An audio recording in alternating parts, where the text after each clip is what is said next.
Hey everyone, it's Phil Shot back out on the video, and we are bringing you another update to the Garrell event. This one's exciting because we have the gear charms back, but it is not the weapon, boots, the helmets, the chest piece. It is the ring and amulet, which is what I've been predicting for a couple days, but we finally got it for a confirmation, which is awesome. So we're going to go through all that, the value, how it works, and everything that you need to know. If you do enjoy the content, be sure to leave a like, subscribe to the channel. It really helps out. We're going to jump into the Fire Slam event here. And you can see here we have ring on 6, amulet on 7, ring on 8, and amulet on 9.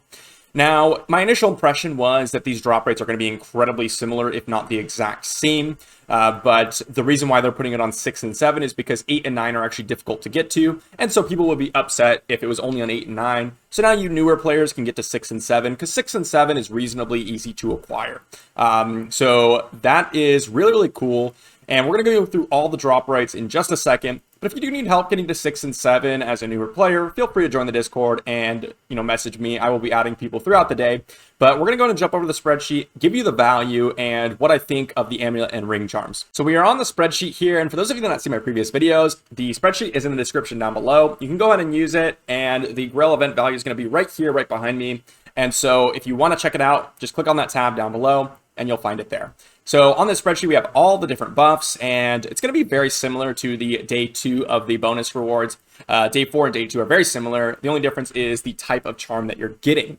So on the previous days, we were getting weapon, helmet, chest, and boots. Now we're getting ring and amulet, as I was mentioning previously. And I just want to mention before we get into the numbers and the value, there's an incalculable value here in regards to the type of charm that we're getting. So the apparel charms are significantly lower value than the ring and amulet charms. And there's a couple reasons. The first reason is that you cannot farm these ring and amulet charms. You can only get them from Guild Boss and a couple of other game modes, but not like the apparel charms, the weapon and the helmet, the chest and the boots. You can actually farm those in your dungeon runs. So when I go ahead and go over to this stage 12 dungeons, these gear charms are only those weapon, helmet, boots, and chest piece charms. Now, generally, if you're farming those different types of charms, you're going to go ahead and average out because you'll be able to use the specific charms on those gear pieces and then the universal charms on the pieces that you're lacking. However, because we just stockpiled a ton of charms for all those pieces, we kind of want to even it out for the ring and amulet charms. And I don't know about you all, but for my account specifically, I am significantly lacking on the ring and amulet charms because I want to upgrade those pieces way more along with the boots. And the second reason, this kind of plays into the second reason, is because the boots, the ring, and the amulet have those percentage stats or those stat specifics like the focus or the speed that you might want on your units. And those stats are going to be typically way, way better than these flat stats you're getting on the weapon, helmet, and chest piece. So you're oftentimes going to want to plus 15 those pieces way more often than the weapon, helmet, and chest. So you'll need more charms. Now, that's pretty much all the reasons. There's obviously a bunch more that you could come up with, but realistically, let's go ahead and dive into the numbers here. And the numbers are going to be very similar to the day 2. It's the same event pretty much. It's just the type of charms that they're giving is different. And you can see here from the average charms we're getting per 10 run. And I did want to say that I haven't had time to run 1,000, 2,000 runs. I can only run 100 per. So the numbers here are going to be obviously a little off than if you were to run 1,000 runs. But you could see here they're very, very similar across 6, 7, 8, and 9. And as I was mentioning previously, I think they only added 6 and 7 to be a duplicate of 8 and 9 because of the new players who couldn't reach 8 and 9. Now, I do not think that the drop rates are honestly that different at all. The real bonus you're getting from farming 9 or 8 is the actual gold increase that you're getting, so you can use your charms with the gold that you're getting. Now, you still have enough gold to use all those charms on 6 and 7, and I'll go over that in just a second. But you can see here we're getting about 8 gear charms in regards to epic gear charms per 10 run, and we're getting about like 6.6, 0.7 per 10 run. So you're going to get like a legendary gear charm per 16, 17, 18 runs, something along those lines. So which is really, really good. And then we're getting the Jadelet shards as we were getting previously. And I just want to mention that these Jadelet shards are calculated for using them on advanced gear charms in the diamond value here, but they're not included in the average gear XP down here. So I guess that you could call that a little inconsistent, but I'm looking at the maximum diamond value here, and the average gear experience is just the stuff you're getting from the stages. So you can see here, the diamond value is quite high, and it's very comparable to the previous Buff rewards, we're in the very low 3s here, and we're actually in the low 3s to the high 2s in regards to diamond value per energy. And the average gear XP is very, very similar between these two.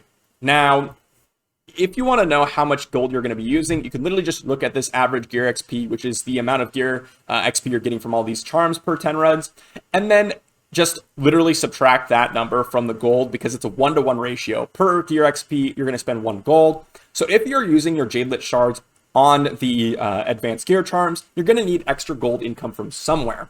Now, if you are using the 20% gold, I think it's 20% gold bonus, then you shouldn't have to worry about it. But if you're not, then farming 8 and 9 is actually really, really nice and really, really important.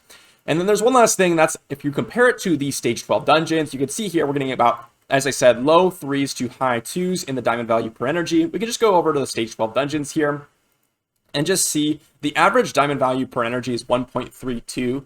Now, again, you really have to rate how important a new piece of gear for you is in the stage 12 dungeons, because that could easily surpass as many gear charms as you would use to plus 15 something, because one really, really good piece could easily replace a average to above average other piece.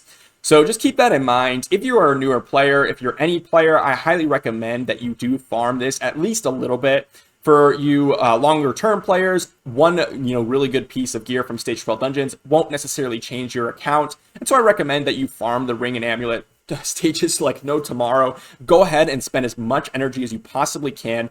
I think that they're going to run the ability crystals tomorrow. It only seems logical because, yes, the gear charms repeated today.